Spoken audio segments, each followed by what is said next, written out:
Eu estou pregando para a gente que está vendo Jesus fazer exatamente isso. Mexeu em áreas que você não queria, trocou coisas de lugar que você não queria, e você está meio perdido ainda. Deus tem me direcionado a este texto nesses últimos dias, e eu confesso que eu queria falar sobre outras coisas, mas o Senhor disse para mim: eu preciso que você nesses 10 anos lembre a todas as pessoas que estarão lá, todas, sem exceção de ninguém, todas que estarão lá e que vão te ouvir, que o que eu tenho na vida delas é maior do que o que elas têm vivido nos dias atuais. Então eu quero que você, por gentileza, pegue na mão dessa pessoa que está do seu lado e diga para ela: o que Deus tem na sua vida é maior do que o que você tem vivido agora. Olhe nos olhos dessa pessoa e fala para ela: o que Deus tem na sua vida é maior do que o que você tem vivido agora. Talvez você entrou aqui na expectativa pensando: eu quero que Deus fale comigo, eu quero que Deus me direcione a um novo tempo, eu quero ouvir uma palavra de Deus, eu quero que Deus me entregue alguma coisa nova. E Deus está dizendo: tudo que eu tenho para você já está liberado. Quem tem demorado a acessar as liberações que eu fiz é você. E hoje Deus te trouxe aqui para te dizer: nem mais um dia aquém do que Deus quer fazer. Nem mais um dia vivendo parcialmente o que Deus quer fazer. A partir de hoje o Senhor te convida e está dizendo: você vai viver a totalidade do que eu tenho para a tua vida. Aleluia!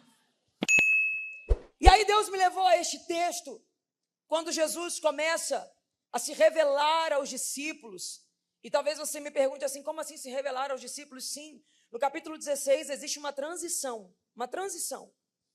Jesus caminhava com os discípulos aproximadamente 1 ano e meio, mais ou menos, metade do seu ministério, desde que se iniciou nos 30 anos, bem sabendo nós que desde o seu nascimento foi tudo o processo miraculoso que Deus fez, mas a gente conta com a partir dos seus 30 anos. E nós estamos falando agora de um povo que caminha com ele aproximadamente 1 ano e meio, 2 anos mais ou menos. E de agora em diante, a Bíblia diz que Jesus começa a se revelar aos seus discípulos e mostrar a eles que haveria de morrer e que haveria de ressuscitar ao terceiro dia, e começa a mostrar o foco principal da sua missão. Jesus começa a introduzir aos discípulos, pastor Jairo, qual é o motivo pelo qual ele está aqui. Então perceba, é possível caminhar com Jesus um tempo sem conhecê-lo na totalidade.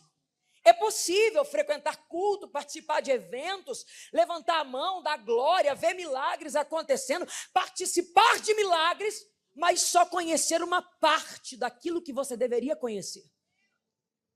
Porque o texto me diz que deste tempo em diante, Jesus começa a se revelar aos discípulos. E que tempo é este?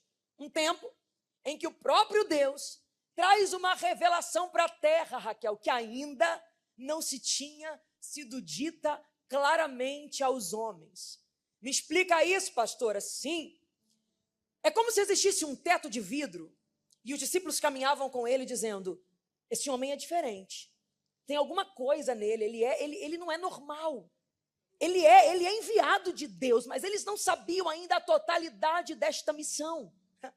Eles não tinham consciência ainda da profundidade desta missão. E no capítulo 16 de Mateus, um teto de vidro é quebrado. E eles começam a ter acesso não só ao que vislumbram, mas agora é como se eles pudessem tocar naquilo que já era para eles, mas que eles ainda não tinham se disponibilizado para ouvir. Me explica, sim? Jesus está passando nas regiões de Cesareia de Filipe. Pergunta aos discípulos: quem dizem os homens ser o filho do homem? Jesus está perguntando para eles o que a opinião pública fala sobre mim. O que os homens contam ao meu respeito. Vamos ver se vocês são bons de saber sobre a opinião pública. E eles começam imediatamente a dizer: eu sei, Elias, Jeremias, um dos profetas, João Batista, porque eles eram bons de repetir o que a opinião pública falava. O que os outros falavam, eles sabiam. Só que Jesus podia muito bem dizer: tudo bem, vocês já sabem o que os outros falam, então eu vou deixar vocês nesse nível. Mas Jesus olha para eles e fala: peraí, não, eu não tenho para vocês o nível que repete o que a boca dos outros está falando. O nível que eu tenho para vocês não é que replica o que os outros estão falando. Eu vou puxar vocês mais um pouco, porque o nível que eu tenho para vocês é de quem repete o que a boca de Deus está falando. Oh, meu Deus do céu. Pega na mão desse crente que está do seu lado, faz uma cara de profeta. Eu sei que não existe isso, mas é para dar emoção. Profeta lá de Xerém, de onde eu vim, franze a testa, fecha um pouquinho os olhos na medida, não olha devagar, não, olha rápido para dar um susto. Olha para ele e diz: Deus hoje te trouxe nesta manhã para dizer a você: eu vou te passar de nível. O que você viveu até ontem vai ficar no ontem, porque a partir de hoje eu vou elevar o nível, elevar o padrão, subir o patamar. Deus está nos convidando a um novo tempo. Oh! Porque Jesus podia dizer: eles sabem o que os outros dizem, então eu vou parar a pergunta aí. Não, mas não tem ninguém mais interessado em te ver subindo os degraus que ele tem para você do que Deus. É como se Deus ficasse puxando a gente, dizendo: oh meu Deus. E a gente fica insistindo com umas coisas que não combinam. A gente fica preso em umas coisas que não tem nada a ver. E Deus te traz nessa manhã para dizer: eu estou puxando outra vez.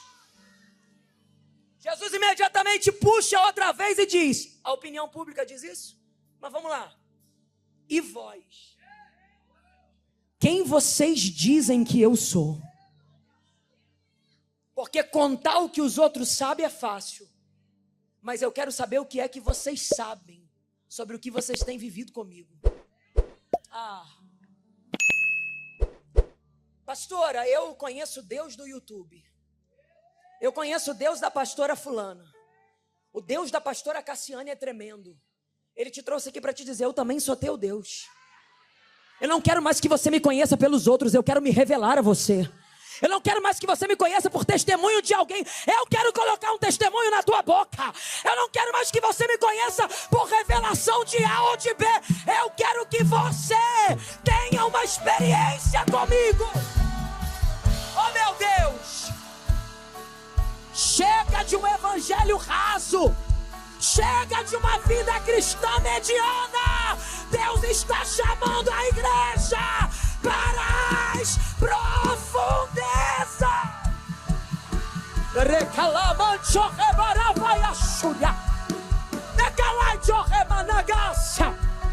Pelo amor de Deus, seja profeta para quem está do teu lado. Chacoalha a mão dele e fala: Deus tem níveis maiores. Deus tem mistérios maiores. Deus tem revelações maiores. Deus tem segredos mais profundos. E Ele quer revelar a você.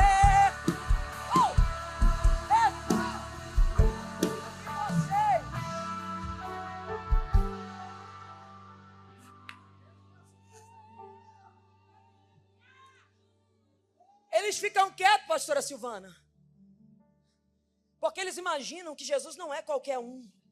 Ele é diferenciado.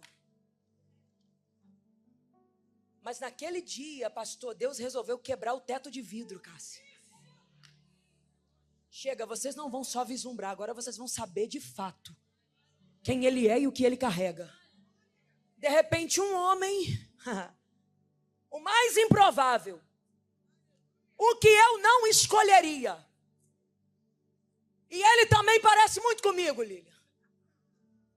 Personalidade muito parecida. Sanguíneo, fala fora do tempo, agitado, agoniado. Mas foi ele que o Senhor resolveu contar no ouvido um segredo que eles não tinham ouvido ainda. De repente o ouvido dele se abre e ele diz: tu és o Cristo, o Filho do Deus Altíssimo. A boca de Deus está dizendo: chegou a hora de eu trazer o que só estava aqui para revelar a vocês. Quem era? O que está acontecendo ali? O Pai está abrindo o coração para mostrar o que estava no coração dele. O que estava no coração do Pai? O Filho. Chegou o tempo do Pai dizer: agora vocês vão conhecer meu coração. E o que é que está no meu coração? Quando ele abre, Pedro diz: tu és o Cristo, o Filho do Deus Altíssimo. Aí eu olho para esse texto e eu me pergunto, por quê? Logo Pedro. Porque ele tem outros melhores, mais qualificados. E mais à frente, Pedro logo em seguida.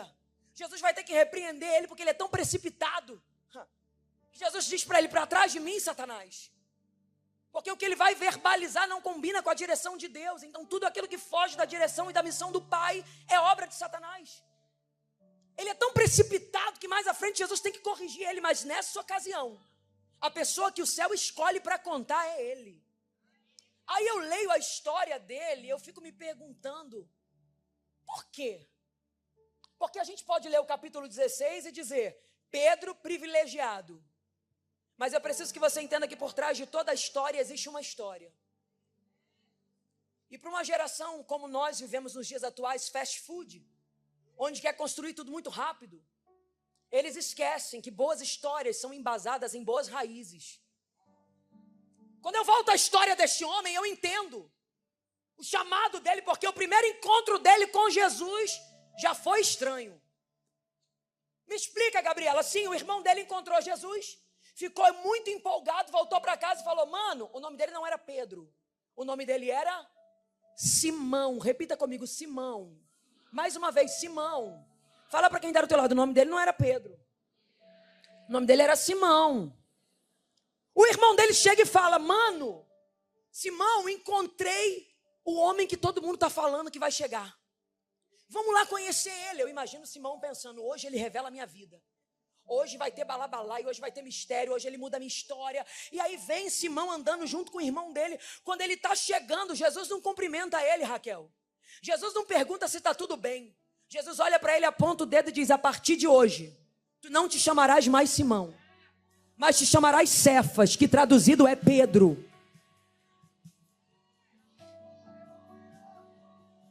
Jesus muda sem perguntar se pode, muda sem perguntar se ele gosta, muda sem perguntar se ele aceita.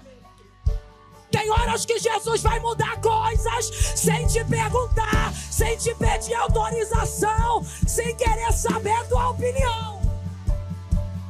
E você vai ter que estar pronto para deixar ele fazer do jeito dele. Porque a obra que ele tem na tua vida é maior do que você pensa.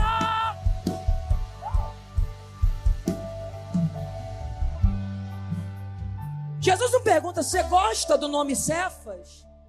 Não. Ele só chega e diz, o nome que eu tenho para você agora é esse. Mas vamos lá, pastor, nosso nome envolve vínculos afetivos. Minha mãe tinha vários apelidos em cima do meu nome. Gabi, Gabizinha, Gabiroba, Gabirola, Gabizinha, Gabilela. Todos os nomes que eu falava errado, minha mãe... Agora você imagina alguém vir e simplesmente dizer, todo vínculo afetivo que envolve o teu nome vai ficar para trás, porque a partir de agora, eu vou te entregar um novo nome, uma nova identidade. Poxa, mas assim, não tem o mais bonito não, porque assim, esse significado aí significa fragmento de pedra. Já que o Senhor quer mudar, muda para um negócio melhor. Jesus não explica por que mudou, não pergunta se pode mudar, apenas olha para ele e diz, vou trocar algumas coisas de lugar. Eu estou pregando para a gente que está vendo Jesus fazer exatamente isso. Mexeu em áreas que você não queria, trocou coisas de lugar que você não queria, e você está meio perdido ainda. Porque quando alguém pergunta qual é o seu nome, ele tenta dizer, é Simão, não, Pedro. Como é seu nome? É Simão, não, Pedro. Ué, você não sabe seu nome? Eu sei, mas é porque ontem mesmo o homem que eu estou seguindo decidiu mudá-lo. Pelo amor de Deus, seja profeta para esse crente que está do seu lado. Olha nos olhos dele e diga para ele, para de querer entender tudo. Fala, Jesus não vai te explicar tudo. Jesus não é teu servo. Ele faz o que ele quer, na hora que ele quer e do jeito que quiser. E a pergunta dele é, tá pronto para me deixar ser o Senhor da tua vida? Para me deixar ser o Deus da tua história. Oh! Pronto. Porque tem horas que você vai ter que abrir mão do direito de entender. Você pode até conhecer Jesus, frequentar cultos, participar de eventos, mas será que conhece verdadeiramente quem Ele é? Em Mateus 16, vemos um momento decisivo. Jesus pergunta aos discípulos quem o povo diz que Ele é, e depois vai além. Pergunta diretamente: e vocês, quem dizem que eu sou? Essa é a mesma pergunta que ecoa até hoje. Você sabe o que os outros dizem, mas o que você tem vivido com Deus? Chegou o tempo de parar de viver de experiências dos outros. Deus quer te levar a um nível mais profundo, onde Ele mesmo se revela a você. Um nível onde você não apenas repete o que ouviu, mas carrega no coração aquilo que foi revelado diretamente do céu. Pedro foi o escolhido para receber essa revelação, mesmo sendo impulsivo e imperfeito. Isso mostra que Deus não escolhe os mais preparados. Ele prepara os que têm o coração disponível. O que Deus tem para você é maior do que o que você tem vivido. Talvez você esteja andando com Jesus, mas ainda não entendeu totalmente o que Ele quer fazer na sua vida. Hoje, Ele está te chamando para subir, para romper com a superficialidade e acessar o que já está liberado no céu. Não viva mais abaixo do que Deus preparou. Agora eu te pergunto, você conhece Jesus por ouvir falar ou por caminhar com Ele? Responde aí nos comentários e compartilha essa mensagem com alguém que precisa sair do raso e mergulhar no propósito.